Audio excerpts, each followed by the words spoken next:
تو ماں پوچھنے لگی بیٹا کیا تم کھانا نہیں کھاتے؟ تو ساتھی بھائی بھی بول اٹھے بھائی ہم نے تو آپ کی ڈیوٹی لگائی تھی تو کیا آپ کھانا نہیں کھاتے؟ تو جواب ذرا سنیے گا.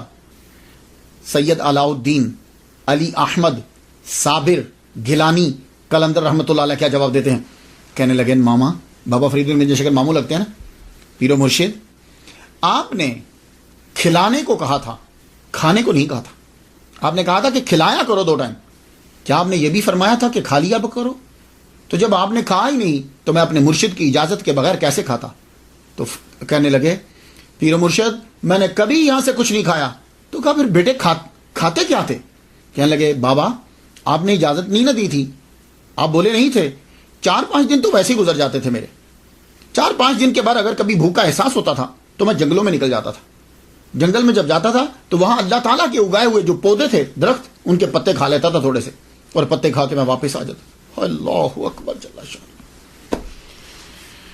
اس وقت بابا فرید کے منہ مبارک سے نکلا میرا علی احمد صابر ہے. تو یہ صابر آپ کو ٹائٹل دیا گیا، میرا علی احمد صابر ہے. تو آپ کو جب یہ ٹائٹل جو ہے وہ اپنے پیر کی جانب سے 1219 میں مل گیا. 1219 میں جب آپ کو ملا، اب آپ کافی جوان ہو چکے تھے. والدہ کا من چاہا، ہر ماں کا من چاہتا میرا بیٹا شادی کرے، اس کی شادی ہو، بہو ہو. تو اپنے بھائی سے ہی کہنے لگے تم اس طرح کرو کہ وہ تمہاری جو سب سے چھوٹی بیٹی ہے اس کا نکاح میرے بیٹے سے کر دو. بابا فرید گنج شکر رحمۃ اللہ نے فرمایا بہن ضد مت کرو، یہ نکاح نہیں ہو سکتا. اچھا تم امیر ہو اس لیے میرے یتیم بچے کو نہیں دے رہے؟ کہا بہن تم سمجھتی نہیں ہو، نہ اصرار کرو شادی کا. اب یہاں ایک بات عرض کر جو واقعات میں کتابوں میں لکھا ہے، دیکھیے جو چیز عقل تسلیم کرے، مریدین اور چاہنے والے تو جو چاہے لکھ دیں گے. یہاں یہ بیان کیا جاتا ہے کہ آپ کی شادی ہو گئی، آپ کمرے میں گئے، آپ نے ایک آہ بھری اور بیوی کو جلا دیا. یہی سنا نا؟ میں بھی یہی سنتا رہا کہ وہ جل کے راکھ ہو گئی، جبکہ یہ جل کے راکھ ہے ہی نہیں ہے، یہ کافی عرصہ زندہ رہی ہیں. بابا فرید الدین گنج شکر رحمۃ اللہ علیہ کی 3 بیٹیاں تھیں. 3 بیٹیاں تھیں آپ کی.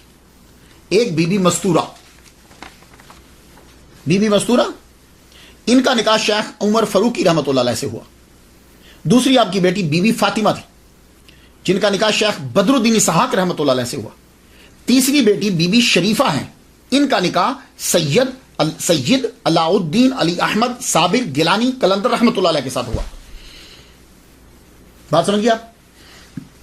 اور یہ کافی عرصہ زندہ ہے، اور یہ ایسے ہی رہتی تھی کہ جیسے ایک عورت ہوتی ہے نا، اس کا خامن نہیں ہے، ویسی کبھی، یعنی بالکل کمرے میں بند رہنا اور تجرد اور تحیر استغراق کے اندر ان کی بھی کیفیت ویسے ہی رہتی تھی. کیوں بھائی؟ دیکھو جلاؤ تو تب جب کوئی معمولی عورت سامنے بیٹھی ہو. بابا فرید الدین گنج شکر کی بیٹی ہیں، کیوں جلاؤ گے؟ تو پھر ہوا کیا تھا، لو سن لیجیے. بابا فرید الدین گنج شکر رحمۃ اللہ علیہ نے یہ کہا کہ بہن ضد مت کرو، اصرار نہ کرو نکاح کا. لیکن بہن اصرار کر رہی، انہیں سمجھ نہیں آ رہی. تو آپ نے بتایا کہ سادہ لفظوں میں یہ سمجھا، دیکھو تمہارا جو بیٹا ہے نا وہ فنا فی اللہ کے مقام پہ بالکل اب وہ پہنچنے والا ہے، اور اس کی باقی جتنی زندگی گزرے گی نا وہ استغراق میں ہی گزرے گی. وہ جس مقام پہ پہنچ گیا ہے وہ بہت اونچے مقام پہ چلا گیا ہے. اب اس کے قریب اور کوئی نہیں آ پائے گا اور نہ وہ جا پائے گا. تو اس لیے آپ یہ نکاح نہ کرواؤ. لیکن بہن نے جب ضد کیا، نکاح ہو گیا. اب جب نکاح ہوا تو آپ کہاں بیٹھا کرتے تھے؟ آپ بیٹھتے تھے جس حجرے سے آپ کھانا تقسیم کرواتے تھے، جہاں سے لنگر تقسیم ہوتا تھا، وہیں بیٹھتے تھے. وہیں آپ اعتکاف بھی بیٹھنے لگے بعد میں. تو جب نکاح ہو گیا تو آپ سے کہا گیا کہ آپ کمرے میں جائیے. دروازہ بند، اندر سے رونے کی آوازیں آ رہی. اس طرح رو رہے ہیں کہ ہچکی بند گی روتے روتے. تو اندر سے جب رونے کی آوازیں آ رہی ہیں، بابا فرید واپس آ گئے. پھر بابا فرید گئے، دیکھا تو اندر سے رو رہے ہیں. آپ نے دروازے کو تھوڑا سا ہاتھ لگایا، دروازہ کھل گیا. اندر گئے، اٹھا کے باہر لائے تو بولے کہ کیا وجہ کیا ہے، کیوں رو رہے ہو؟ فرمانے لگے اب اللہ نے مجھے دنیا سے الگ کر دیا ہے. جملے سنیے گا, یہ جملے دماغ کو اپیل کرتے ہیں. مجھے دنیا سے اللہ نے الگ کر دیا ہے. رجال الغیب اور اولیاء کے سوا مجھے کوئی مل نہیں سکتا. یہ فنا فی اللہ کا مقام ہوتا ہے کہ آدمی ہر ایک شے ختم ہو جاتی ہے. تو صابر پیا کلیری جو ہیں وہ تو بہت اعلیٰ مقام میں تھے, اس مقام میں بہت اعلیٰ درجے پہ پہنچ چکے تھے. آپ نے پھر اس وقت کہا اپنی بہن سے, میں نہیں کہتا تھا کہ تم یہ نکاح نہ کرو. تو اس کے بعد بی بی شریفہ نے ساری زندگی جو ہے وہ ویسے ہی گزار دی. تو آپ جو ہیں اس کے بعد کیا ہوا کہ استغراق میں پھر چلے گئے. استغراق استغراق استغراق اہلیت گم. پھر آپ کی والدہ ماجدہ جو ہیں ان کا وصال ہو گیا. ایک دن بیٹھے ہیں, پھر اس کے بعد دوبارہ بھی آپ کی ڈیوٹی یہی لگ گئی. استغراق سے باہر آتے, کبھی تو کئی دن گزر جاتے, کھانا تقسیم کرتے, پھر استغراق میں چلے جاتے, کھانا تقسیم کرتے, پھر کئی سال گزر گئے. اس کے بعد بھی کئی سال اسی طرح ہی گزر گئے. ایک دن کیا ہوا, بابا فرید گنج شکر رحمۃ اللہ علیہ خواب دیکھتے ہیں. خواب کے اندر قطب الدین بختیار کاکی رحمۃ اللہ علیہ جو ان کے پیر ہیں وہ تشریف لائے. انہوں نے علی احمد صابر گیلانی رحمۃ اللہ علیہ ان کو بھی پکڑا اور بابا فرید الدین گنج شکر رحمۃ اللہ علیہ کو بھی لیا. دونوں کو لے کے چل پڑے. چلے تو ایک حال میں داخل ہوئے. بہت خوبصورت کمرہ جیسے ہوتا ہے, محمد مصطفیٰ صلی اللہ علیہ وسلم جلوہ فرما ہے. ان کے سامنے لا کے دونوں کو کھڑا کر دیا.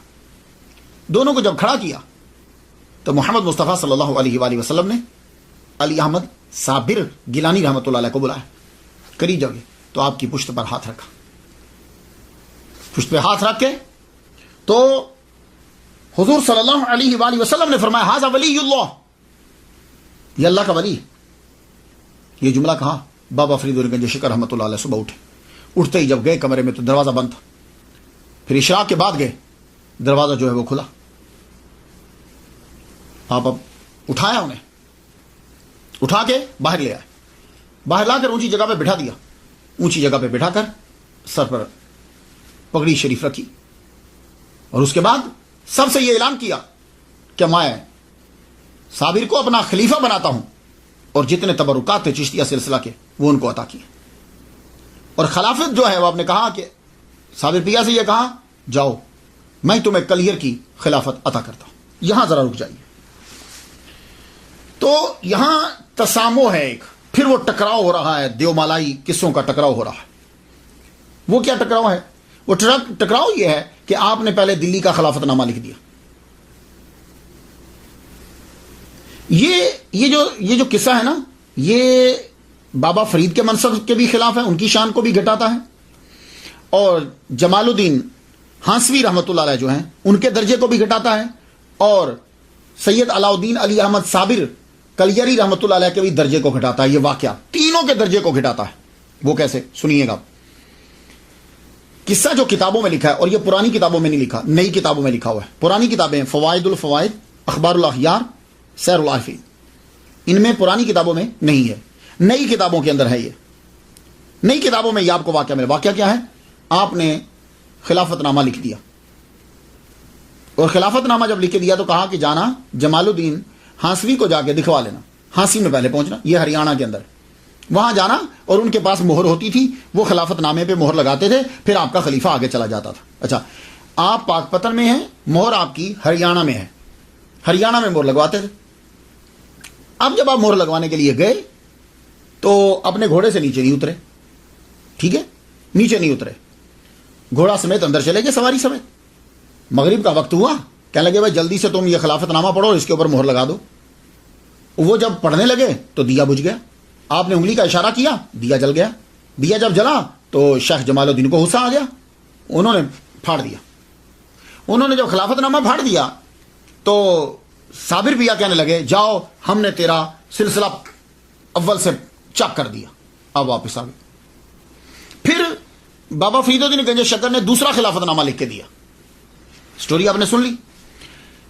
پہلی بات تو یہ ہے کہ بابا فرید الدین گنج شکر رحمۃ اللہ علیہ نے خلافت نامہ دکھانے کے لیے بھیجا تھا یا اجازت نامے کے لیے بھیجا تھا؟ کہ جاؤ جا کر ان کو خلافت نامہ لکھا ہوا دکھا دو کہ میں نے کیسا لکھا ہے؟ نہیں، یقیناً اس لیے بھیجا تھا کہ جاؤ دکھا دو وہ پرمیشن دیتے ہیں کہ نہیں دیتے. تو جب پیر کہہ رہا ہے کہ پرمیشن ان کی لینی ہے تو پھر مرید کے لیے یہ لازم ہو جاتا ہے کہ وہ اپنے پیر کی بات کو مانے. کلیئر کیوں تباہ ہوا تھا؟ کلیئر تباہ اسی لیے ہوا تھا کہ خط جو ہے وہ پیر کا انہوں نے توہین کی تھی. تو ان کو غصہ آیا کہ میرے پیر کا خط جو ہے وہ کیوں پھاڑا. تو پیر کے خط کی سب جو ہے وہ عزت کرتے ہیں. ایسا کوئی مرید نہیں ہو سکتا کہ جو اپنے پیر کے نالین کی اور پیر کے لکھے ہوئے کی عزت نہ کرے. اور جمال الدین ہانسوی وہ تو اتنے محبوب مرید تھے بابا فرید الدین گنج شکر رحمۃ اللہ علیہ کے کہ بہاؤالدین زکریا رحمۃ اللہ علیہ نے یہ کہا تھا کہ میرے سارے مرید لے لو. حالانکہ بہاؤالدین زکریا ملینر بلینر آدمی ہیں. حاکم ملتان جو ہے وہ ان سے غلہ لیتا تھا. اتنے امیر تھے بہاؤالدین زکریا ملتانی رحمۃ اللہ علیہ. کہتے ہیں میری ساری دولت لے لو اے فرید, مجھے یہ جمال الدین ہانسوی دے دو. اور یہ امام اعظم ابو حنیفہ رحمہ اللہ کی اولاد سے ہیں. اور آپ کو میں کہہ چکا ہوں امام اعظم کی اولاد کا جو بچہ ہوگا وہ سیدوں کی عزت کرے گا. یہ بات یاد رکھیں, امام اعظم کی نسل کا بچہ سیدوں کی تعظیم کرے گا. تو پہلی بات تو یہ ہے کہ یہ کوئی دیومالائی قصہ ہے. اگر اجازت نامے کے لیے بھیجا تھا تو اتنی ہی عزت اور رسپیکٹ کرنا ہے صابر پیا کو بھی جتنی دوسروں کو کرنا ہے. ایک بات. دوسری بات یہ ہے کہ شیخ جمال الدین نے علی احمد صابر کلندر کی تحریر نہیں پھاڑی, اپنے پیر کی تحریر پھاڑی. یا اگر وہ صابر پیا کی تحریر پھاڑتے تو اس بات سمجھ میں آتی. انہوں نے اپنے پیر و مرشد کی تحریر کو پھاڑ دیا. تو میں ساری چیزیں تسلیم کر لوں گا, میں یہ تسلیم نہیں کر سکتا کہ مرید اس دور میں, آج کے مرید کو چھوڑو, اس دور کا مرید جو ہے وہ اپنے پیر کی تحریر کو پھاڑ دے. میں یہ تسلیم ہی نہیں کر سکتا, میری عقل تسلیم ہی نہیں کرتی. جو مرضی ہو جائے وہ اپنے پیر کی تحریر کو نہیں پھاڑے گا. وہ تو اپنے پیر کے نالین کی تعظیم کرتے ہیں, لکھے ہوئے کی کیسے تعظیم نہیں کریں گے, کیسے پھاڑ دیں گے؟ تو ایسا نہیں ہوتا. یہ بات یاد رکھیے گا, کیونکہ سارے اولیاء کرام جو ہیں وہ مولا علی سے فیض لیتے ہیں. اور مولا علی کیا ہے؟ مولا علی کو میرے نبی نے یہ کہا تھا, اے علی میرے نام پہ کاٹا پھیر دو, کراس پھیر دو, مٹا دو. کہا یا رسول اللہ جو ہو جائے, میں یہ نہیں کر سکتا, میں آپ کے نام پہ کراس نہیں پھیر سکتا. تو جو مرید ہوتے ہیں نا, جو بیعت کر لیتے ہیں, وہ اسی طرح عزت کرتے ہیں. تو مولا علی کا وہ فیض اب سارے اولیاء میں چل رہا ہے. ہاں یہ بات میں یہ تسلیم نہیں کرتا. سٹوریاں جو مرضی ہوتی رہیں, وہ ہوتی رہیں. اور دوسری بات یہ ہے کہ بعد میں انہوں نے کلیئر کی خلافت لکھ دی. تو بابا نے جب بعد میں کلیئر کی خلافت لکھی تو پہلے لکھ دیتے. تو کیا پیر کو یہی نہیں پتا کہ میرے مرید کے لیے کون سی خلافت موضوع ہے؟ یہ بابا کے اشیاء نشان نہیں ہے. تو جب بعد میں خلافت لکھ دی, کلیئر کی, تو اب کیوں نہیں سٹیمپ لگوائی؟ جبکہ اصول تھا کہ جمال الدین سے جا کے سٹیمپ لگواتے تھے, کیونکہ مہر جو ہے کہتے ہیں ان کے پاس پڑی ہوئی تھی. یہ بات نہیں ہے, یہ تسامح ہے. جس نے بھی کیا سو کیا. بابا فرید الدین گنج شکر رحمۃ اللہ علیہ نے پہلی دفعہ ہی کلیئر کی خلافت دی اور خلافت نامہ لکھ کے کہا جاؤ اب تم روانہ ہو جاؤ. تو یہ وہاں سے روانہ ہوئے. بابا فرید الدین گنج شکر وہاں پہنچے, کلیئر کی طرف کیوں گئے؟ بابا فرید نے کلیئر کیوں بھیجا؟ اس لیے کہ جو طبیعت تھی بابا علی احمد صابر کلیری رحمۃ اللہ علیہ کی, جو طبیعت تھی وہ بالکل آپ کی طبیعت کے موافق تھا. یہ ماحول جنگل میں ٹیلا, مختصر سی آبادی, بس وہیں جاؤ. اب آپ وہاں پہنچے. جب آپ وہاں کل پہنچتے ہیں تو بابا فرید الدین گنج شکر رحمۃ اللہ نے آپ کو اکیلا نہیں بھیجا, آپ کے ساتھ علیم اللہ ابدال کو بھیج دیا. یہ آپ کے ساتھ گئے. وہاں جاتے ہی آپ نے ایک بڑھیا عورت کے گھر میں جو ہے وہ ڈیرا لگایا, نام اس کا گلزاری ہے. اس کے گھر میں جب ڈیرا لگا دیا تو انہوں نے سر آنکھوں پہ رکھا. آپ یہ جو کلیئر ہے, بادشاہ کی حکومت تو تھی لیکن برائے نام تھی. دہلی کے زیر اثر تھا لیکن برائے نام اثر تھا. اس قلعے کو فتح کیا تھا ابو صالح نے. آرمی آئی تھی یہاں, پڑاؤ کیا تھا انہوں نے. تو جب پڑاؤ کیا تھا تب ایک مسجد بنا دی تھی. تو مسجد جب آرمی نے بنائی تھی تو اچھی مسجد, وہ ایک ہی جامع مسجد تھی. اور وہاں ایک قاضی بھی مقرر کیا. اس قاضی کا نام, مفتی کا نام تھا تبرک. اب یہ بہت دور تھا, جنگلات میں ٹیلا, مختصر سی آبادی. زیادہ تر لوگ جو ہیں وہ یہاں کے غریب تھے, مزدور تھے, یا وہ کھیتی باڑی کرتے تھے یا وہ لکڑیاں جو ہیں وہ بیچتے. اور آدھی مزارے اور آدھی ساہوکاروں کی نوکر, ان سے پیسے لیے مقروض سب کے ساتھ. تو ایک وہاں بڑا آدمی تھا, نام اس کا تھا قیام الدین. یہ قیام الدین جو ہے, جو قلعہ تباہ ہو چکا تھا, اس قلعے کو دوبارہ سے تعمیر کر کے اسی قلعے کے اندر رہنے لگ گیا تھا. یہ قیام الدین، اور یہی ذمہ دار جو ہے یہی وہاں اقتدار اسی کا تھا، اسی کا اثر و رسوخ چلتا تھا، اور قاضی جو ملا تھا وہ اسی کا نوکر بنا ہوا تھا۔ آپ سیدھا جامع مسجد میں پہنچے، جامع مسجد میں آپ نے جا کے اعلان کر دیا، سنو میرے پیر و مرشد شیخ بابا فرید الدین گنج شکر رحمۃ اللہ علیہ، یہ رحمۃ اللہ علیہ میں کہہ رہا ہوں، تو انہوں نے، میں ان کا خلیفہ ہوں اور یہ خلافت نامہ ہے اور یہاں کی ولایت جو ہے انہوں نے مجھے عطا کی ہے، یہ کہہ کے واپس آ۔ جب آپ نے یہ کہا اب بات آہستہ آہستہ لوگوں میں پھیلنے لگی، تو غریب لوگ آپ کے پاس آنے لگے، آپ نے ان کو بتلایا کہ اسلام کیا ہوتا ہے، توحید کیا چیز ہے، اور جب انسان توحید اختیار کر لیتا ہے تو پھر سب برابر ہو جاتے ہیں۔ اب بتا رہے ہیں کہ اونچ نیچ ہمارے ہاں نہیں ہوتی، ہمارے ہاں سب برابر ہوتے ہیں، اور جو تمہاری مسجد ہے، یہ جو تم نے مسجد بنائی ہے، اس مسجد کے اندر تم لوگ کیا کر رہے ہو کہ یہاں امیروں کی لائن اور ہے، غریبوں کی لائن اور ہے، تو تم نے اللہ تعالیٰ کے گھر کے اندر بھی جگہوں کا تعین کر دیا۔ خدا کے گھر کے اندر تو سب ایک ہوتے ہیں، جو سب سے پہلے آتا ہے وہ پہلی جگہ پہ کھڑا ہوتا ہے، بادشاہ بھی بعد میں آئے گا تو اس کے لیے ہم جگہ نہیں بنائیں گے، وہ پیچھے کھڑا ہو کے نماز پڑھے، تم کسی کو وہاں سے اٹھا نہیں سکتے۔ تو آپ جب یہ باتیں کرنے لگے، اب اس سے زد پڑتی ہے امیروں کو بھی اور قاضی کو بھی، کیونکہ یہ فرق اور تفاوت انہی نے تو رکھا ہوا ہے۔ اب قاضی نے جا کے قیام الدین سے بات کی، ذمہ دار سے کہنے لگا، سن ذمہ دار، یہ جو بابا آیا ہے تجھے کو سمجھ اس کے بارے میں تم نے سنا ہے؟ کہتا ہے کہ میں یہاں کا صاحب ولایت ہوں، یہاں کی خلافت میرے پاس ہے، میرے بابا نے، ہم نہیں جانتے کسی بابا کو، یہ سب جادوگری ہے، ایسے بہت سے شبدہ باز یہاں آتے ہیں، اور دیکھ تو دھیان نہ دینا، اور اگر تو اس کی طرف چلا گیا تو سن تیری ذمہ داری بھی، سرداری بھی جائے گی۔ اور ساہوکاروں سے جا کر دیکھا یہ سب کو برابری کا سبق دے رہا ہے، تمہاری ساہوکاری گئی۔ اب امیروں کو، اب یہ سارے لوگ ذمہ دار، ساہوکار اور یہ دین کے ٹھیکیدار اکٹھے ہو گئے۔ اکٹھے جب یہ ہو گئے تو اب یہ لوگوں کو دھمکانے بھی لگے، ڈرانے بھی لگے، وہ بیچارے مظاہرے تھے، غریب تھے، آہستہ آہستہ لوگ بابا سے پیچھے ہٹنے لگے۔ یہ لوگ دیکھتے رہتے کہ بابا کے پاس کون جاتا ہے، جو جاتا پھر چیک کرتے کہ یہ کس کے زیر اثر ہے، ساہوکار کے یا ذمہ دار کے، جس کے زیر اثر ہوتا وہاں سے دھمکا دے۔ سارے لوگ ہٹ کے 5 بندے بچ گئے، ٹوٹل 5 آدمی بابا صابر پیا کلیئر کے ساتھ لگ گئے، صرف 5 بندے رہ گئے۔ آپ نے اب خط لکھے، پہلا خط لکھا اپنے پیر کو، علیم اللہ ابدال کے ذریعے سے مرشد کو خط بھیجا اور کہا کہ یہ قاضی جو ہے یہ بہت شرارتیں کر رہا ہے، ہمیں آپ نے صاحب ولایت بنایا یہاں کا، یہ تسلیم نہیں کرتا ہمیں۔ تو بابا فرید الدین گنج شکر رحمۃ اللہ علیہ نے پہلا خط لکھا، اور خط کا مخاطب قاضی تھا، قاضی سے یہ بتایا میرا نام کیا ہے، اپنا بتانے کے بعد کہا ہم نے اس کو یہاں کی ولایت دی ہے، اور قرآن کی آیات بھی لکھی اور حدیث مبارکہ بھی لکھی، اور کہا کہ تم شرارتوں سے باز آ جاؤ۔ بہت نرمی سے خط لکھا۔ وہ خط لے کے علیم اللہ ابدال جب واپس آئے، سب سے پہلے بابا نے پڑھا، صابر پیا نے پڑھا، پڑھنے کے بعد وہ خط قاضی کو بھیج دیا۔ علیم اللہ ابدال جب قاضی کے پاس وہ خط لے کر گئے، قاضی نے پڑھتے ہی اس کو پھاڑ دیا، جب پھاڑا تو دے دیا علیم اللہ ابدال کو، کہا یہ لے۔ خط واپس آیا تو صابر پیا کہنے لگے تم نے اچھا نہیں کیا، تو اب وہ چاک کردہ خط جو چاک کیا تھا وہ، اور ساتھ ایک اور خط لکھ دیا، کہا پیر و مرشد سلام ہو آپ کو، یہ دیکھیے اس نے آپ کے خط کو چاک کر دیا ہے، اور پھر صورتحال لکھی، بتایا کہ اس کے ساتھ ذمہ دار بھی ہے، قیام الدین اس کا نام ہے، اور اس کے ساتھ اور آدمی بھی ہے، اور یہ سب لوگ جو ہیں وہ شہر کے اندر مجھے بدنام کرتے ہیں، میری بات کو مانتے نہیں۔ اب بابا فرید الدین گنج شکر رحمۃ اللہ نے دوسرا خط قیام الدین کو لکھا، ذمہ دار کو، جس کا اثر و رسوخ تھا۔ اب جب علیم اللہ ابدال دوسرا خط لے کر آئے تو آپ نے خط پڑھا، اور خط ویسے ہی قیام الدین کے گھر میں بھیج دیا۔ علیم اللہ ابدال جب وہاں خط لے کر گئے تو وہیں قاضی موجود تھا، قاضی تبرک وہیں موجود تھا، وہیں پر۔ اب جب اس نے خط دیکھا اور علیم اللہ سمجھ گیا، خط لیتے ساری سے چھوڑیے حضور، یہ اسی طرح کے خط لیتے رہتے ہیں، آپ کو پریشان ہونے کی ضرورت نہیں ہے۔ اب جب وہ خط کی توہین کر رہا تھا تو زلزلہ آنے لگ گیا، کانپی زمین، ایک دم سے کانپی، اسے ڈر ہوا کہ کہیں چھتیں گرنا ہے، چھوڑیے حضور ابھی رک جائے گی، یہ تو ویسے ہی پہاڑی کے اوپر ذرا ہلتا رہتا ہے۔ وہ پھر ایک دم واپس آ گیا، ٹھیک ہے۔ قاضی نے اب لے کے خود خط پھاڑ ڈالا، دوسرا خط پھر پھاڑ ڈالا، اور ذمہ دار اس کے ساتھ۔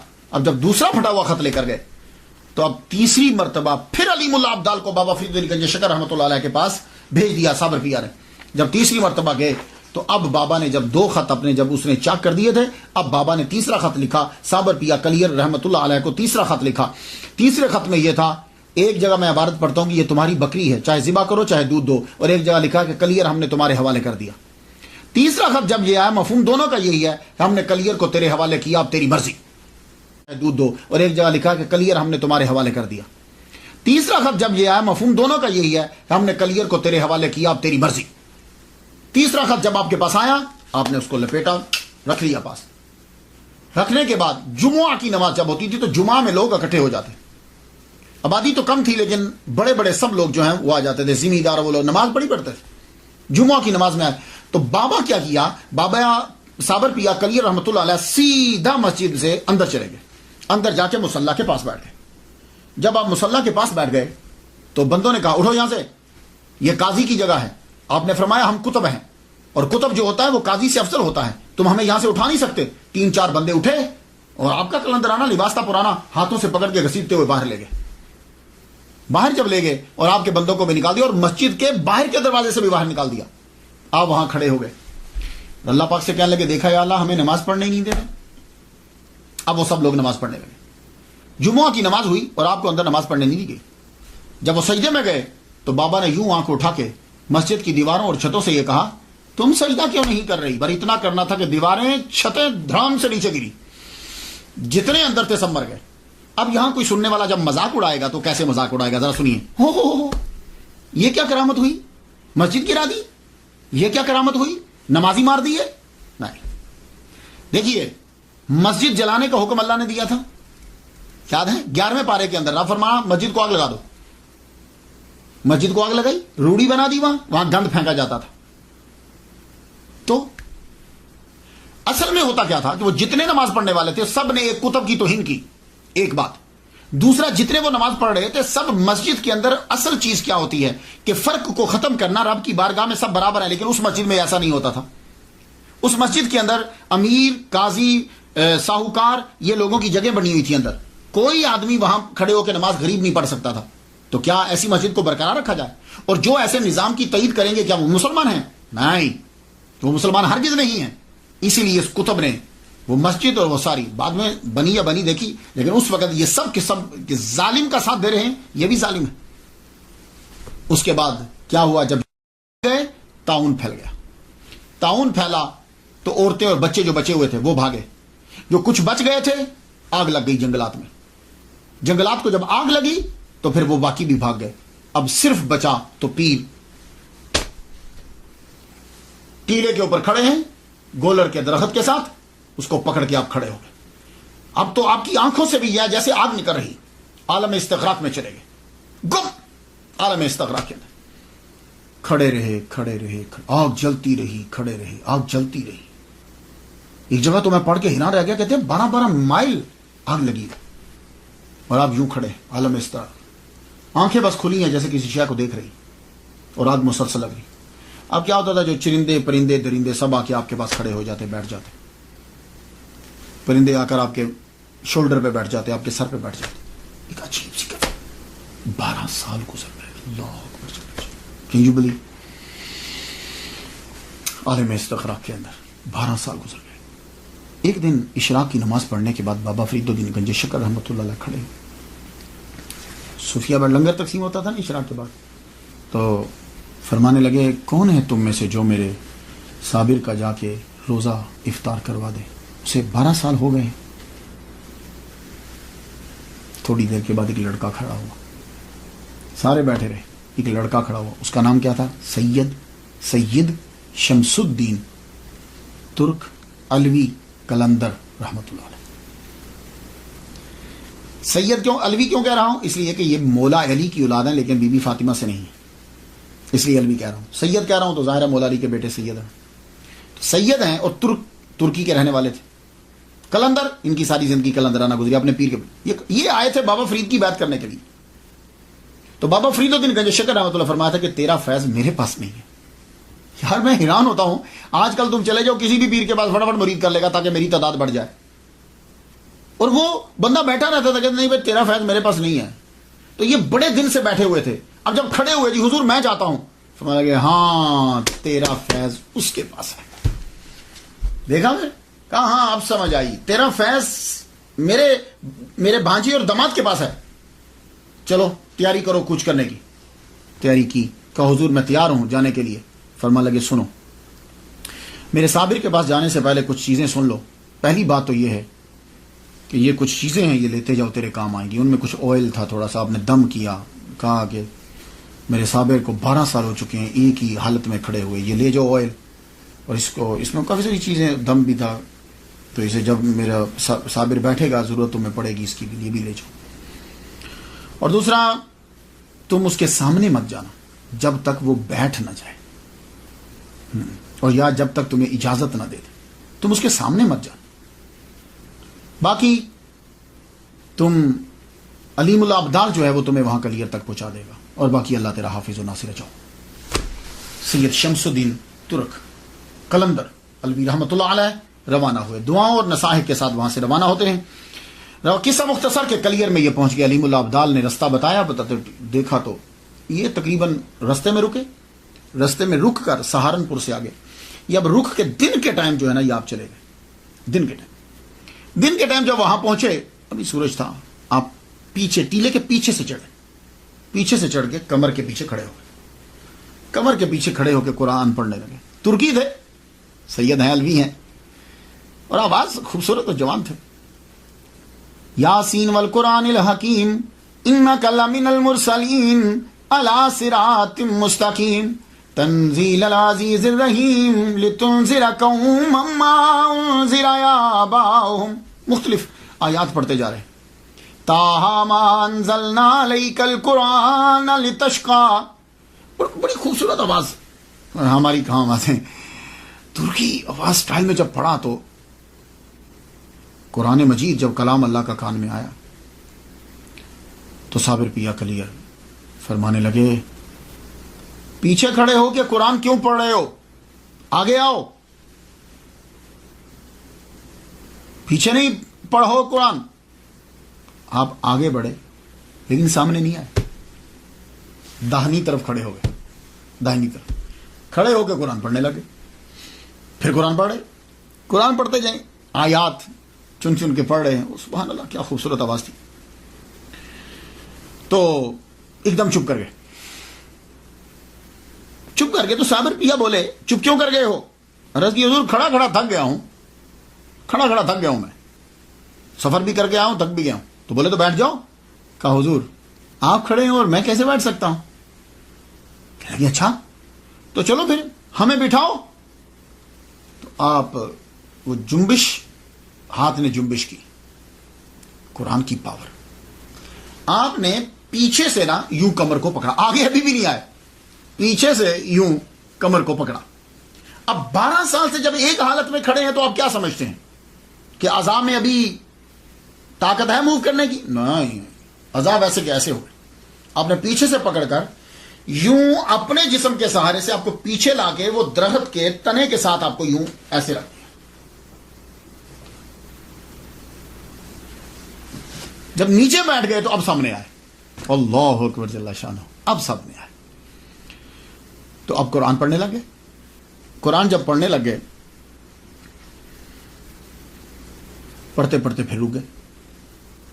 تو صابر بھیا پوچھتے آپ کیوں رکے ہو؟ کہنے لگے حضور شام ہونے والی ہے تو مجھے جلدی واپس پاک پتن جانا ہے. اللہ اکبر جل شانہ، مجھے پاک پتن جانا ہے تو میں پہنچ نہیں پاؤں گا. پاک پتن کا نام سنا نا جب تو آنکھوں میں آنسو آ گئے. بولے ہمارے مرشد کے شہر سے آئے ہو؟ ہمارے مرشد کے شہر سے آئے ہو؟ 12 سال کے بعد آواز سن رہے ہیں. کہا ہاں حضور میں بابا فرید کے شہر سے آیا ہوں، انہوں نے مجھے بھیجا ہے. تو اگر آپ مجھے اپنی غلامی میں مستقل رکھ لیتے ہو تو پھر تو میں رہ جاتا ہوں، ورنہ مجھے جانے دیجیے. کہنے لگے نہیں، تم ہمارے فرزند ہو، رکو، تم ہمارے پاس رکو. کہا اچھا مرشد ٹھیک ہے. قرآن شروع کر دیا.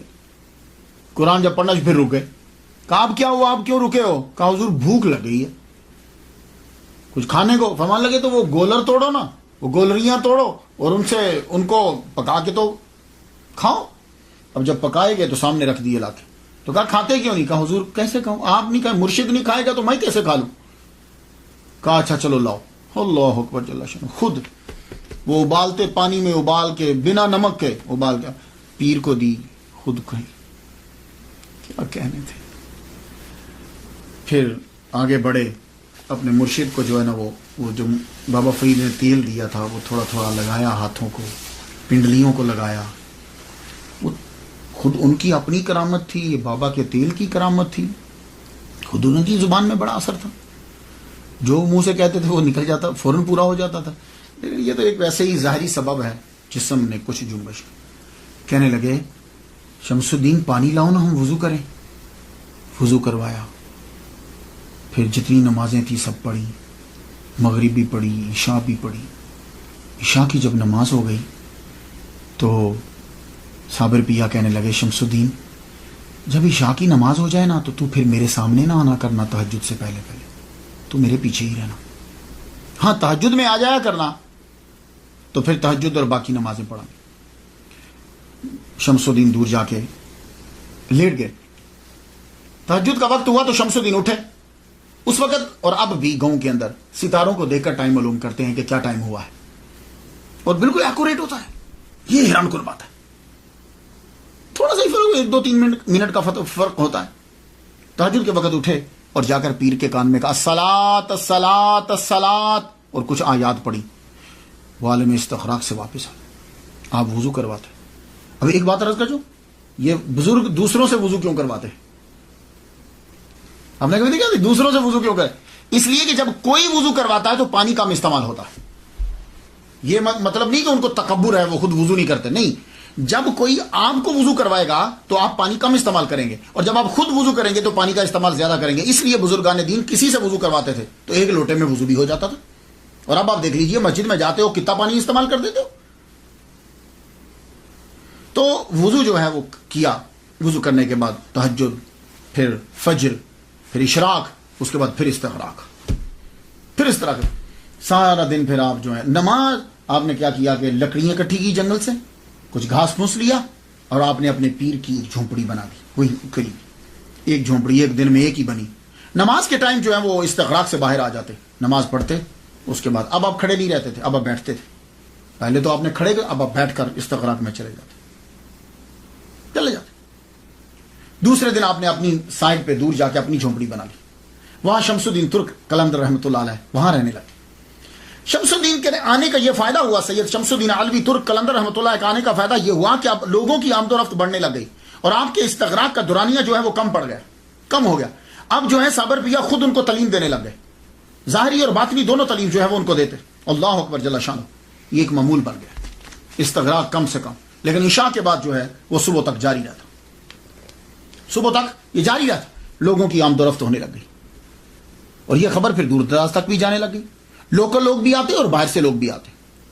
لیکن وہ پہلے شمس الدین بتاتے کہ اب کون سا وقت ہے، اس وقت میں تم جا سکتے ہو کہ نہیں جا سکتے. تب لوگوں کا سامنا ہوتا. اگر آپ اجازت نہ دیتے تو کوئی آگے جا نہیں سکتا تھا. اور جب کوئی دہلی سے آتا، نظام الدین اولیاء رحمۃ اللہ علیہ جو ہیں وہ آپ کے بڑے ہمراز اور آپ کے بڑے قریبی تھے، بڑے محبت کرنے والے تھے. تو جب کوئی دہلی سے آتا تو صابر پیا پہلے ہی فرما دیتے شمس جی حضور بھائی دہلی سے آ رہے ہیں مہمان، کچھ تھوڑا سا نمک بھی ڈال دینا بیچ میں، کیونکہ وہ نمک استعمال کرتے ہیں، پھیکے ان کو اچھے نہیں لگتے تو نمک ڈال. تو واقعی آدمی جو ہے وہ کھانے کے ٹائم دہلی سے آ جاتا. ایک مرتبہ امیر خسرو رحمۃ اللہ علیہ تشریف لائے. یہ کیسے ہو سکتا ہے کہ نظام الدین اولیاء کے دوستوں اور امیر خسرو تشریف نہ لائیں؟ امیر خسرو آئے، بڑی محبت کی. صابر پیا نے بڑی محبت کی. کہنے لگے اچھا تم ہمارے دوست نظام الدین کے پاس سے آئے ہو؟ اللہ اکبر جل شانہ. محفل سجی. امیر خسرو نے کلام سنایا. سید شمس الدین نے بھی، اور صابر پیا خود بھی بہت بڑے شاعر تھے، آپ نے بھی اپنا بھی کلام سنایا. اور کہنے لگے امیر خسرو سے تم بہت اچھا کلام کہتے ہو، ہم خوش ہوئے تم سے، اپنے مرشد کو جا کے ہمارا سلام کہنا. عالم استغراق میں پھر چلے گئے. امیر خسرو واپس گئے. جب واپس پہنچے نظام الدین اولیاء رحمۃ اللہ علیہ نے استقبال کیا آپ کا. یار کتنی محبت کرتے تھے ایک دوسرے سے یہ لوگ. استقبال کیا کھڑے ہو کے. کہنے لگے تم نے میرے بزرگوار کو دیکھا، دوست کو دیکھا تم نے؟ کہا جی ہاں حضور میں نے دیکھا. نظام الدین اولیاء آگے بڑھ کر دونوں آنکھیں چوم لی. ان آنکھوں سے دیکھا تم نے؟ کیا تم نے مصافحہ کیا ان سے؟ تم نے ہاتھ ملایا ان سے؟ کہا ہاں میں نے ہاتھ ملایا. دونوں ہاتھ پکڑ کے چوم لیے. اللہ اکبر جل شانہ. یہ عقیدت کا اظہار ہے یہ کہ اپنے دیوانے کے ہاتھ چوم رہے ہیں، کہ اس نے ان ہاتھوں سے صابر پیا کے جسم کو، ہاتھوں کو ہاتھ لگایا. پھر ایک مرتبہ کیا ہوا کہ بابا فرید کے ایک قوال تھے، حسن قوال، وہ جب ہندوستان کے ٹرپ پہ نکلے کہ بابا فرید کے خلفاء اور مریدین سے مل کر آؤں تاکہ بہت پیسہ ملے گا، بڑے پیر سے جائیں تو چھوٹے چھوٹے پیر مرید تو سب دیں گے نا. نظام الدین اولیاء رحمۃ اللہ علیہ کے پاس سے بہت پیسے ملے، اور بھی مریدوں کے پاس سے بہت پیسے ملے. کہا چلو چلتے چلتے کلیئر سے بھی ہوں، چاہے یہاں سے بھی کچھ پیسے مل جائے. پہلے تو کلیئر کا آستانہ ہی نہ ملا، بولے کہ خانقاہ کہاں؟ لوگوں نے بتاؤ ٹیلے پہ چلے جو وہاں جھونپڑی ملے گی وہی خانقاہ ہے. حسن قوال وہاں پہنچا، جب دیکھا تو آپ عالم استغراق میں. سید شمس الدین کہیں شاید کوئی لکڑیاں یا کچھ چیز لینے گئے ہوئے تھے، یہ اوپر چڑھے، دیکھا تو آپ بیٹھے ہوئے، یہ سامنے کھڑے ہو گئے. کتنی دیر کھڑے رہے. آپ نے آنکھ کھولی، فرمانے لگے کون ہو تم؟ کہا جی میں بابا فرید سے آیا ہوں، ان کا قوال ہوں. کہا کون فرید الدین؟ کون فرید؟ پہلے انہوں نے فرید بولا. کہا جی فرید الدین گنج شکر. او میرے شیخ کے پاس سے آئے ہو؟ اتنے میں شمس الدین تشریف لے آئے. آپ نے فرمایا یہ ہمارے شیخ کے پاس سے آئے ہیں، اس کو گولر دو. وہ ہنڈیا میں سے نکال کے کچھ گولر دے دی. وہ گولریاں جو ہوتی ہیں نا درخت پہ، گولر کے درخت پہ جو وہ دے دی تھوڑی. ان کو غصہ آیا، انہوں نے سنبھال تو نہیں، کہا جا کے بابا کو بتاؤں گا آپ کے مرید نے کیا دیا ہے. اس کے بعد آپ پھر عالم استغراق میں چلے. حسن قوال وہاں سے چلا، بابا فرید الدین گنج شکر رحمۃ اللہ علیہ کے پاس پہنچا. بابا نے سب مریدوں کا پوچھا، ہاں بھائی وہاں سب کی اس نے تعریف کی، انہوں نے اتنا دیا، انہوں نے حضور اتنا دیا، انہوں نے حضور اتنا دیا. کہا میرے صابر کے پاس بھی گئے تھے؟ کہا حضور وہاں بھی گیا تھا، یہ لیجئے گولر. وہ ساری گولریاں جو تھی، وہ جو پھل اس درخت پہ وہ دے دی. کہا جی یہ دیا انہوں نے مجھے. کہا تو کیا کہا تھا؟ کہا میں ان کے سامنے گیا تو پہلے تو مجھے پوچھتے ہیں تم کون ہو؟ میں نے کہا میں فرید الدین کا قوال ہوں، بابا فرید کا قوال. کہا کون فرید؟ کہا جی فرید الدین گنج شکر. کہا اچھا میرے شیخ اچھے ہیں؟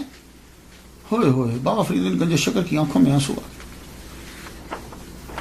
آپ فوراً اٹھے، آپ نے 2 نفل ادا کیے. 2 نفل ادا کرنے کے بعد آپ نے وہ گولر کھائے، اور وہ گولر باقی جو تھے گولریاں وہ تقسیم کر دیں، اور فرمانے لگے آج سے ہم شیخ ہیں. لوگوں نے کہا حضور آپ آگے شیخ نہیں تھے. کہنے لگے شیخ تو تھا لیکن صابر نے کبھی نہیں کہا تھا، آج میرے صابر نے مجھے شیخ کہا. اور وہ اتنے اعلیٰ مرتبے پر پہنچ کر بھی اپنے پیر کو نہیں بھولا. اللہ، اب ان کا مقام تو یہی سمجھے گا، ہم کیا سمجھے. وہ اتنے اعلیٰ مقام پر پہنچ کر بھی اپنے مرشد کو نہیں بھولا. میں اس لیے خوش ہوں، اس نے مجھے شیخ کہا ہے. یہ جو سما ہے نا، یہ قلندر سما کے دیوانے ہوتے ہیں. سما کیا ہے؟ سما کا ترجمہ آج کل قوالی کرتے ہیں، کہ انتہائی غلط ہے. سما اور قوالی کا آپس میں کیا ملانا اسے؟ سما اور چیز ہے، قوالی اور چیز ہے. غور سے سن لیجئے، کبھی قوالی کو سما کے ساتھ مت ملاؤ. سما کو سما ہی رہنے دو. وہ سما ہے کیا؟ باوضو لوگوں کا کلام پڑھنا اور باوضو لوگوں کا مجلس میں بیٹھ کر سننا، باشرع لوگوں کا کلام پڑھنا اور باشرع کا بیٹھ کر سننا، یہ ہے سما. اور قوالی کیا ہے؟ بے وضو چرسی لوگوں کا کلام پڑھنا اور بے وضو لوگوں کا کلام سننا، کہ مجمع میں بھی بے وضو ہوں اور کلام پڑھنے والے بھی بے وضو ہوں. اگر آج کی قوالی کو وہ لوگ بھی، خواجہ معین الدین اجمیری، قطب الدین بختیار کاکی، نظام الدین اولیاء، بابا فرید، اگر وہ آج کی قوالی کو دیکھ لیتے وہ اس کو ناجائز قرار دے دیتے کہ یہ لوگ پہلے نشہ کر کے پھر اس کے بعد کلام پڑھ رہے ہیں. وہ لوگ باشرع ہوتے تھے، باوضو ہو کر باوضو لوگوں کا کلام پڑھا کرتے تھے. تو اس لیے سما کو قوالی کے ساتھ مت ملائیے گا. سما وہ اور چیز تھی. لوگ اس کو پڑھنے کے لیے وہ فلاں وہ بھی قوالی سنتے تھے، وہ ولی اللہ بھی قوالی سنتے تھے. یہ اس کے عشر عشیر بھی نہیں. تو سما جو ہے یہ اور چیز ہوا کرتی تھی. صابر پیا جو ہے وہ خود شاعری فرماتے تھے. پہلے آپ اپنا تخلص احمد رکھتے تھے، پھر جب آپ کو صابر کا لقب ملا تو پھر آپ نے ٹائٹل ملا تو آپ نے تخلص صابر لکھنا شروع کر دیا. عالم استغراق کے اندر بھی سم ٹائم قوالی کرنے لگ جاتے، قوالی مینز کلام پڑھنے لگ جاتے عالم استغراق کے اندر. اور وہ کلام جو ہے وہ شمس الدین لکھ لیا کرتے. میں کچھ پنکتیاں آپ کی نظر کروں، اندازہ ہو جائے آپ کو. امروز شاہ شاہاں مہمان شدست مارا، جبریل با ملائک دربان شدست مارا. یہ کلام کی جو پرواز ہے نا، عام آدمی کی یہ پرواز نہیں ہو سکتی. امروز کہتے ہیں آج کو. امروز شاہ شاہ مہمان شدست تمہارا، آج بادشاہوں کا بادشاہ میرا مہمان ہوا ہے. وہ بادشاہوں کا بادشاہ اتنے اعلیٰ مرتبے پر فائز ہے کہ جبریل جو ہے وہ دربان ہے. جبریل با ملائک دربان شدست تمہارا. اس بادشاہ کی وجہ سے ہمارے دروازے کے اوپر جبریل علیہ السلام کھڑے. اب فرشتوں کے ساتھ اے احمد بہشت و دوزخ عاشقوں پہ حرام ہے. احمد بہشت و دوزخ بر عاشقاں حرام است. اینجا رضائے جانا رضوان شدست مارا. تو بہت اعلیٰ مقام ہے. احمد بہشت و دوزخ، جنت و دوزخ بر عاشقاں حرام است، عاشقوں پہ حرام ہے. اینجا رضائے جانا رضوان شدست مارا. ہمارے لیے جنت کیا ہے؟ محبوب کا راضی ہو جانا، یہی جنت ہے. عام بندہ مذاق اڑائے گا، ہو جنت کی بےزتی ہوگی، دوزخ کی بےزتی ہوگی. لو ان کو دوزخ اور جنت کی ہے، مالک کی رضا کا کوئی فکر نہیں ہے. یہ بےزتی نہیں ہے، اصل چیز ہی یہ ہے. یہ ولایت ہے ہی، صوفیزم ہے ہی، یہ کہ رب کی رضا کو مقدم رکھنا ہے، باقی چیزیں نہیں. نگاہ افتاد چوں پر سدرا صابر. یہ جب آپ نے اپنا تخلص صابر رکھ لیا تو پھر یہ کلام میں تھوڑا عرض کر رہا ہوں. نگاہ افتاد چوں بر سدرا صابر ز گرمی نگاہ من سدرا سوخت. فرماتے ہیں کہ جب نگاہ اٹھا کر صابر نے سدرا کی طرف دیکھی تو میری آنکھ کی گرمی کی وجہ سے سدرا کو آگ لگ گئی. اب لوگ اس پہ اعتراض کریں گے لیکن اس کو سمجھ نہیں آئے گی وہ کیا کہہ رہے ہیں. آپ کے ملفوظات بھی ہیں، بہت خوبصورت گفتگو آپ نے کہی. لوگ جب آتے تھے ان میں سے چند سنا دو. اے فرزند آدم، اللہ کہتا ہے، اور وہ کلام سنانے کہ اللہ تمہیں یہ کہتا ہے میں نے تمام اشیاء تمہارے لیے بنائی ہیں اور تجھ کو اپنے لیے، پھر تو اپنے آپ کو دوسروں کے دروازے پہ کیوں ذلیل کرتا ہے. اے فرزند آدم، روزی کا غم نہ کر جب تک میرے خزانے بھرے ہوئے، اور یاد رکھ میرے خزانے کبھی خالی نہیں ہوں. ان چیزوں کو کبھی پڑھو یار، تنہائی میں پڑھو. یہ اس لیے ولیوں کو ولی کی بات کا اثر ہوتا ہے دل کے اندر جا کے. ان لوگوں کو کیا معلوم ہو. 13 سال کے بعد کلیئر میں ہی آپ کو بابا فرید الدین گنج شکر رحمۃ اللہ علیہ کے وصال کی خبر میں بڑا صدمہ ہوا کہ میرے مرشد دنیا سے چلے گئے. مرشد کی یاد اور مرشد کی باتیں جب سنا رہے تھے تو سید شمس الدین ترک علوی قلندر رحمۃ اللہ علیہ سے کہنے لگے، پانی پتی سے کہنے لگے، میرے پیر کو فنا و بقا دونوں مقام حاصل تھے. میرے پیر کو فنا اور بقا دونوں مقام حاصل. یہ فنا بقا کیا ہے؟ یہ ٹرمینالوجی ہیں. اس کے لیے آپ کو میں ریکمینڈ کروں گا رسالہ کشیریہ، اس میں بھی ہے اور بھی اولیاء کرام نے لکھا ہے. یہ رسالہ کشیریہ کو میں دیکھ رہا تھا، ابو القاسم کشیری رحمۃ اللہ علیہ نے لکھا ہے. اس کے اوپر فنا اور بقا جو ہے، سادہ طریقے سے انہوں نے یہ کہا ہے کہ فنا کیا ہے؟ چیزوں کو، برائیوں کو ترک کر دینا، خواہشات کو چھوڑ دینا. تو جب خواہشات چھوٹ جاتی ہیں، برائیاں چھوٹ جاتی ہیں تو پھر اچھائیوں کی بقا ہو جاتی ہے. تو آدمی جب اپنی خواہشات کو ختم کر دیتا ہے تو پھر وہ رب کے ساتھ ہی تو بچتا ہے، پھر تو باقی تو کچھ رہا ہی نہیں. یہ سادہ لفظ ہے، ویسے تو اس کے گہرائی و گہرائی بہت ہے، آپ خود پڑھ لیجیے گا. تو فنا اور بقا کیا ہے؟ ویسے سمجھاؤں فنا اور بقا کیا ہے؟ سادہ لفظوں میں یہ ہے کہ بندہ مرنے کے بعد بھی نہیں مرتا. لو بھائی یہ اس سے سادہ اور نہیں کر سکتا میں. بڑی خوبصورت مثال دی ہے انہوں نے. کہنے لگے دیکھو یہ عالم استغراق اور پتہ نہ چلنا کہ کون ہے. جیسے حضور صلی اللہ علیہ وآلہ وسلم پوچھتے ہیں، دروازہ کھٹکھٹایا، جی کون؟ کہا عائشہ. کا کون عائشہ؟ کہا ابو بکر صدیق کی بیٹی. کہا ابو بکر صدیق کون؟ میری یہ بات سنی، حدیث سنی ہے نا. تو اسی طرح کون فرید؟ جی میں فرید. اچھا یہ عالم استغراق کیا ہے؟ آدمی کو پتہ نہیں چلتا. تو آدمی پھر کہاں ہوتا ہے اگر اس کو پتہ نہیں چلتا؟ کہاں ہوتا ہے وہ؟ میں اس کی ایک مثال دنیا سے دے دوں، وہ تو بڑی اعلیٰ مثال ہے، وہ تو آپ جب جاؤ گے تو پتہ چلے گا. کیا ہوا تھا یوسف علیہ السلام کو جب سامنے کیا گیا تھا؟ کیا ہوا تھا؟ قطان ایدیہن، یہی تھا نا. فلما رأیناہ اکبرناہ وقطان ایدیہن. وہ عورتوں نے اپنے ہاتھ کاٹ لیے اور کچھ پتہ ہی نہیں چلا. انگلیاں کاٹ لی، جس کو کل بول دیا ہے، انگلیاں کاٹ لی، پتہ ہی نہ چلا. یہ عالم استغراق کی قدرہ مثال ہے. عورت کو تکلیف بڑی جلدی ہوتی ہے، کانٹا بھی چپ جائے، انگلیاں کاٹ رہی، اس کو خبر نہیں ہو رہی. کیوں؟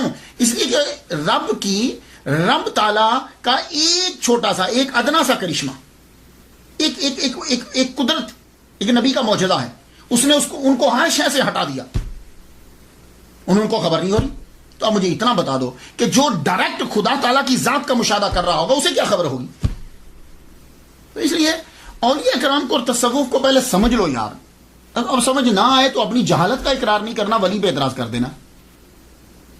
تو یہ اب آپ سمجھ گئے ہوں گے وہ شادی کے ٹائم عالم استغراق میں آپ کا رہنا، بعد میں آپ کا رہنا وہ کیا ہے، اور دنیا میں جو خبر نہیں آ رہی ہے فنا اور بقا. یہ تو میں ادنا سی مثال آپ کو میں نے دے دی.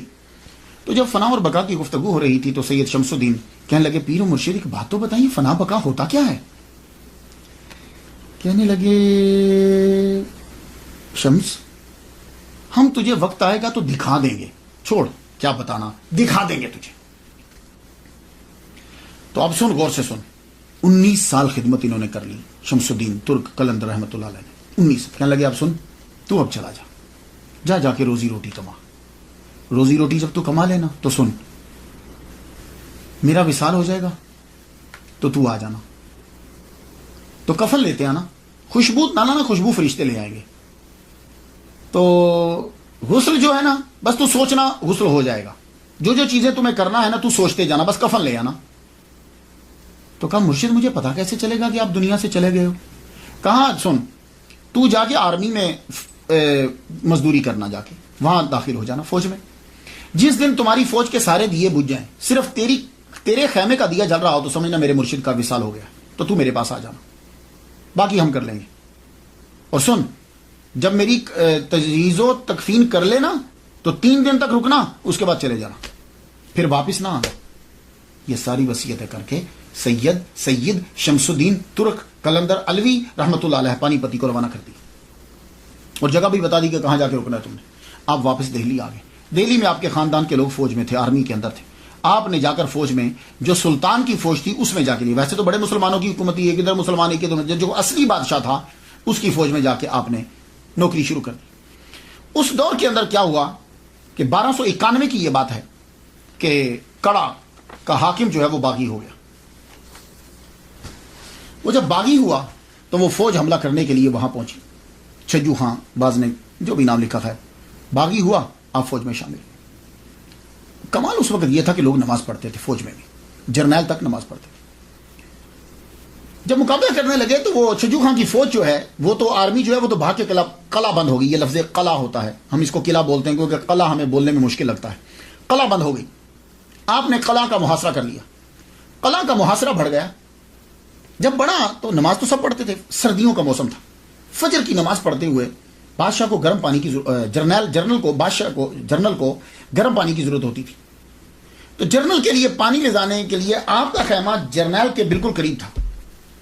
تو وہ جو پانی گرم کرتا تھا نا وضو کا، وہ آپ سے آگ لے کے جاتا تھا.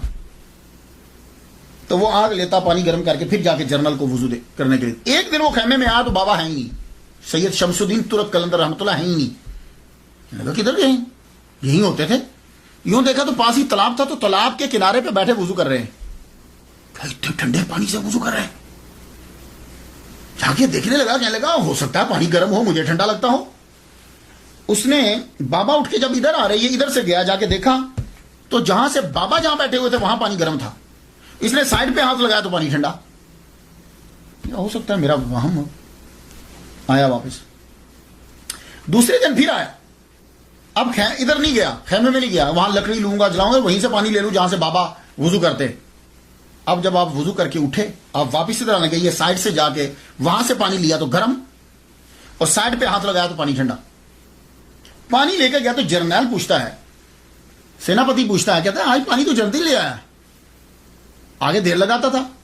تو سچ اس نے بول دیا. کہنے لگا یہ جو تمہارے ایک خیمہ چھوڑ کے آگے خیمہ، اس خیمے میں بابا رہتے تھے، ان سے آگ لے کے پھر پانی گرم کر کے پھر لاتا تھا.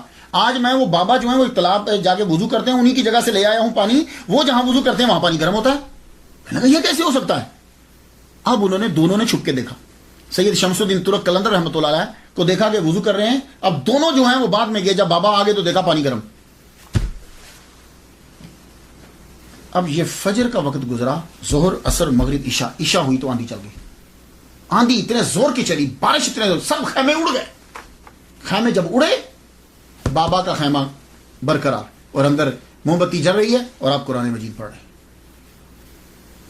جرنیل حیران. ایک دم سے اب وہ خیمے میں گیا رات کے وقت, اندر دیکھا تو وہی بابا بیٹھے. کہنے لگے بابا تم اللہ کے ولی ہو, دعا کرو کہ قلعہ فتح ہو جائے. آپ نے فرمایا اچھا سب سے پہلے میری تنخواہ دو, یہ جتنے دن میں نے کام کیا ہے میرے پیسے دو. اس نے پیسے فوراً لا دی. فرمانے لگے دوسرا میرا استعفیٰ قبول کرو, میں آئندہ کے بعد تیری فوج میں نہیں ہوں گا, مجھ پہ حکم مت چلانا. دوسری یہ بات. تیسری میں اب واپس جا رہا ہوں, صبح کے وقت حملہ کر دینا, تجھے فتح ہو جائے گی. آپ یہ کہہ کے وہاں سے چل پڑے. کیوں؟ اس لیے کہ آپ کو پتا چل گیا کہ میرے پیر کا وصال ہو گیا ہے. آپ وہاں سے جب چلے تو کہنے لگے میں سہارنپور کلیئر میں کیسے پہنچوں گا وہاں. ایک دم سے آپ کو ٹھوکر لگی تو آپ کا سر کسی چیز سے ٹکرایا, آپ بے ہوش ہو کے گر گئے. جب آنکھ آپ کی کھلی تو پیر کی جھونپڑی کے پاس لیٹے ہوئے. آپ ایک دم سے اٹھے, دیکھا پیر کے پاؤں کی طرف شیر ہے. صابر پیا کلیئر رحمۃ اللہ علیہ کے پاؤں کی طرف شیر بیٹھا ہوا ہے. آپ جو ہی اٹھے وہ چلا گیا. آپ نے اپنے پیر کو سوچا ایک دم سے کہ میں ان کو غسل دوں, ایک دم سے پانی کی فوار آئی اور آپ کو غسل ہو گئی. آپ نے یوں کفن رکھا, کفن خود بھود آپ کی جسم کو لپٹ گیا. جسم کو لپٹا. اب آپ جنازے کے لیے پریشان ہے کہ بندہ تو ہے ہی کوئی نہیں ہے. تھوڑی دیر کے بعد ایک گھڑ سوار آیا, قریب آتا ہے, قریب آیا, رکو ہم جنازہ پڑھائیں گے. جنازہ پڑھانے لگے اور ان کے چہرے کے اوپر نقاب ہے, چہرے کے اوپر نقاب. جنازہ پڑھایا تو سید شمس الدین کہتے ہیں ترک رحمۃ اللہ علیہ کہ جب میں نے جنازہ شروع کیا تو ایک بندہ بھی نہیں تھا, اور جب میں نے سلام پھیرا تو دیکھا تحت نگاہ صفیں ہی صفیں, شہداء رجال الغیب سب پیچھے کھڑے ہیں. تو نکاح پوچھ جنازہ پڑھا کے جب جانے لگا تو میں نے ان کو پکڑ لیا. میں نے کہا بھائی رکو, کوئی مجھ سے پوچھے گا تیرے پیر کا جنازہ کس نے پڑھایا تھا تو میں کیا جواب دوں گا. انہوں نے ایک دم سے چہرے سے نقاب ہٹایا, کہنے لگے شمس وہ فنا ہے یہ بقا ہے. تو نے پوچھا تھا نا تو لے آج تمہیں ہم نے دکھا دیا. تو آپ اب کیا ہے, یہ چیزیں کچھ چیزیں سمجھائی نہیں جا سکتی. جیسے اللہ نے خود کہہ دیا ولا تقولوا لمن يقتل في سبيل الله اموات بل احياء ولكن لا تشعرون. یہ چیزیں سمجھائی نہیں جا سکتی. یہ جب آدمی اس مقام پہ پہنچ جاتا ہے تو سمجھ آنے لگ جاتی ہے. تو آپ 3 دن تک آپ کی قبر کے, وہ کہتے ہیں کہ خود بھوت, پھر آپ کا جسد انور قبر میں گیا, آپ نے وہ کھودی قبر کے اندر, جسد انور خود بھوت گیا, خود بھوت مٹی لگی. آپ وہاں بیٹھے رہے 3 دن تک قرآن مجید پڑھتے رہے. 3 دن کے بعد وہاں سے چلے گئے کیونکہ پیر نے یہی کہا تھا, اور آپ نے جا کے پانی پت میں ڈیرا لگا لیا. پھر سالوں گزر گئے, 100 سال 200 سال, ہر طرف آگ آگ برستی تھی. کوئی آدمی اگر جانے کی کوشش کرتا قبر کا نشان مٹ گیا. کسی کو معلوم ہی نہیں کہ یہاں کہیں قبر ہوتی تھی. آپ کی قبر آپ کا, لیکن ذکر آپ کا ہوتا رہتا تھا. کیوں؟ اس لیے کہ صابریہ سلسلہ جاری تھا. صابریہ سلسلہ جو ہے وہ آپ کا جاری و ساری رہا. کیوں؟ اس لیے کہ صابر پیا کے مرید, ایک ہی مرید سید شمس الدین ترک قلندر رحمۃ اللہ علیہ پانی پتی, ان کے مرید جلال الدین المعروف کبیر الاولیاء, ان کے مرید مخدوم عبد الحق, ان کے مرید شیخ محمد خلف شیخ العالم, ان کے مرید قطب عالم شیخ عبد القدوس گنگوہی رحمۃ اللہ علیہ. یہ عبد القدوس گنگوہی رحمۃ اللہ علیہ جو ہیں, یہ اپنے دادا پیر مخدوم عبد الحق رحمۃ اللہ علیہ کی قبر کے اوپر روزانہ فجر کے بعد جھاڑو دیا کرتے تھے. تو ایک دن جھاڑو دے رہے ہیں کہ بزرگ پاس سے گزرے, کہنے لگے کبھی ہماری قبر پہ آ کے بھی جھاڑو دینا. کہنے لگے اچھا جی آؤں گا. وہ بندہ جب رو میں ہوتا ہے نا تو سوچتی ہے اللہ نے بات کیا کہی اور میں نے کیا کیا دیا. تو وہ جا چکے تھے. سوچنے لگے یہ کون تھے جو اپنے مزار کی دعوت دے گئے ہیں خود ہی.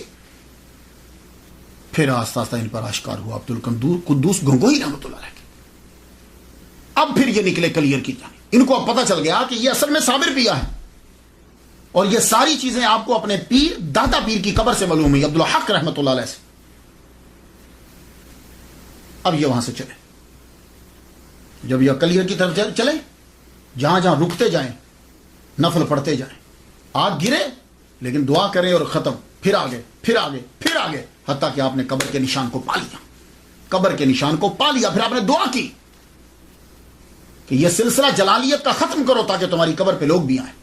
پھر آپ کی دعا سے وہ جلال کا سلسلہ ختم ہوا, آگ کا سلسلہ ختم ہوا. اور آج آپ دیکھو وہاں ڈیرے لگے ہیں, لوگ جاتے ہیں, فاتحہ پڑھتے ہیں. اب وہ سلسلہ ہرگز نہیں ہے. میں تو وہاں نہیں جا سکا، لیکن میرے دوست ہیں عبد الغفار، یہ احمد آباد میں رہتے.